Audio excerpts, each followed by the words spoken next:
saudara-saudara sebangsa dan setanah air, kalau jadi Hindu jangan jadi orang India, kalau jadi Islam jangan jadi orang Arab, kalau jadi Kristen jangan jadi orang Yahudi. Tetaplah jadi orang Nusantara dengan adat budaya Nusantara yang kaya raya ini. Ingat wahai saudara-saudara, musuh yang terberat itu adalah rakyat sendiri. Rakyat yang mabuk akan budaya luar, yang kecanduan agama, yang rela membunuh bangsa sendiri demi menegakkan budaya asing. Jangan mau diperbudak oleh semua itu. Tetaplah bersatu padu membangun negeri ini tanpa pertumpahan darah. Inilah fakta nyata dan bukti yang sangat terang benderang bahwa Pancasila itu tidak lebih dari sekedar sebuah hiasan dinding semata. Pancasila, 1. Ketuhanan yang Maha Esa. Jelas di sila pertama ini disebutkan bahwa Tuhan adalah Maha Esa di atas segala-galanya. Dalam hal ini, seharusnya para wakil rakyat dan pemimpin negara takut kepada Tuhan. Jika mereka gagal dan ingkar kepada janji-janji mereka untuk menyejahterakan seluruh rakyat Indonesia. Tapi faktanya tidak sedikit dari mereka yang memperkaya diri sendiri. Padahal saat mereka mencari suara rakyat, mereka datang selayaknya pengemis. Tapi saat diberi jabatan mereka lupa bahwa telah berjanji dalam sebuah sumpah di bawah kitab suci. Kemudian sila kedua berbunyi, kemanusiaan yang adil dan beradab.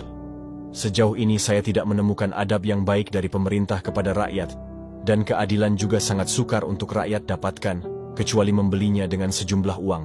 Terlihat jelas bahwa keadilan dalam sila kedua hanya omong kosong dan sulit didapatkan, karena tidak ada satupun dari seluruh rakyat Indonesia yang telah merasakan keadilan yang hakiki. Justru yang dipertontonkan adalah keadilan itu menjadi seperti sebuah barang yang dijual terbatas oleh para penegak hukum untuk rakyat miskin, tapi dijual obral seperti barang asongan untuk para pejabat dan orang-orang kaya. Lalu sila ketiga pun berdengung dalam kalimat Persatuan Indonesia. Dari sila ketiga ini muncul pertanyaan, kenapa rakyat atau mahasiswa sering melakukan demo? Adakah hubungan langsung dari pemerintah kepada seluruh rakyat sebelum mereka mengambil kebijakan? Jawabannya tentu saja tidak ada. Bahkan anggota DPR yang katanya adalah perwakilan dari rakyat, tidak pernah sekalipun berdiskusi secara umum bersama masyarakat saat mereka memutuskan perkara, karena mereka lebih mementingkan partai dan ketum parpol.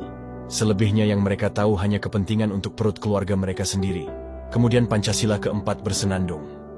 Kerakyatan yang dipimpin oleh hikmat kebijaksanaan dalam permusyawaratan perwakilan. Bunyi sila keempat ini sangat syahdu, dan terdengar seperti lagu yang dinyanyikan dengan suara yang sangatlah merdu. Padahal pada kenyataannya, sila keempat ini lebih mirip seperti suara petir yang menggelegar, lalu menjadi sebuah bencana besar, kemudian berubah menjadi malapetaka maha dahsyat, yang berkepanjangan untuk masyarakat Indonesia, khususnya bagi rakyat kecil dan orang-orang miskin. Kenapa bisa dikatakan demikian? Karena dalam sila keempat inilah sumber dari sebuah kehancuran negara akan tercipta. Bagaimana negara tidak hancur jika para pejabat tinggi negara dan para wakil rakyatnya melakukan korupsi besar-besaran, dan itu mereka lakukan dengan telanjang secara berjamaah. Mereka dengan hikmat dan sadar melakukan korupsi uang pajak dan uang APBN yang terperas dari hasil keringat jerih payah rakyat. Lalu mereka dengan kompak bermusyawarah untuk saling melindungi dan menutupi kasus-kasus mega korupsi. Kemudian mereka dengan bijak dan entengnya mengatakan bahwa itu hanyalah perbuatan salah satu oknum. Sila terakhir yaitu sila kelima yang bernada keadilan sosial bagi seluruh rakyat Indonesia. Ini adalah sila terakhir yang saya anggap sebagai sila paling menyedihkan yang pernah tercatat di antara 5 sila lainnya. Terkhusus untuk sila kelima ini saya sama sekali tidak mampu memberikan pendapat apapun, karena dalam sila ini sudah terlalu banyak nyawa yang menghilang, darah yang tertumpah dan begitu deras dihujani oleh air mata kesedihan dan penderitaan dari seluruh rakyat Indonesia.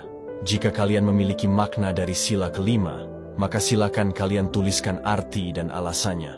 Saya tidak sanggup untuk menguraikan sila terakhir, karena jauh di dalam lubuk hati sanubari ini sedang menahan rasa sakit dan sedih yang hampir membuat mata ini meneteskan air mata. Tapi jika kalian menganggap saya telah salah karena menilai Pancasila ini tidak lebih dari sekedar hiasan dinding semata, maka mari kita berdiskusi secara sehat dengan menggunakan nalar yang bersih, serta berargumenlah dari data fakta dan juga realita. Ingatlah, Diamku bukan berarti aku takut ataupun pasrah kepadamu. Aku hanya sedang berusaha menahankan amarahku agar tetap tenang dan tetap terkendalikan. Tapi jika pada akhirnya kau sudah sangat keterlaluan, maka melawan bukan lagi tentang pilihan, melainkan kesungguhan dan kebesaran. Ustadz-ustadz saya, kiai-kiai saya mengajarkan kepada saya, Prabowo, kau sebagai muslim, sebelum kau menghabiskan nafasmu terakhir, kau harus ucapkan 2 kalimat syahadat. Dan saya sudah 3-4 kali dalam hidup saya mengucapkan 2 kalimat syahadat, karena seharusnya saya sudah dipanggil Tuhan. Tapi ternyata Tuhan masih memberi, Allah SWT masih memberi saya nafas, masih memberi saya kekuatan, masih memberi saya kesehatan. Berarti saya harus menunaikan tugas saya untuk bangsa dan rakyat Indonesia.